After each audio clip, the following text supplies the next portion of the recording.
शहर है बड़ा पास हो हरियाले बनना।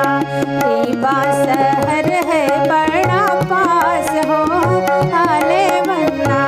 रीवा शहर है बड़ा पास हो हरियाले बनना। लेके बाराती आना खास हो हरियाले बनना। लेके बाराती आना खास हो हरियाले बनना। रीवा शहर है बड़ा पास हो हरियाले बनना।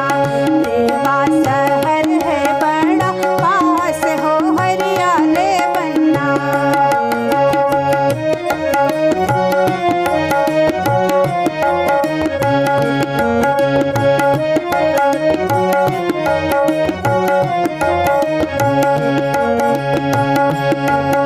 रीवा से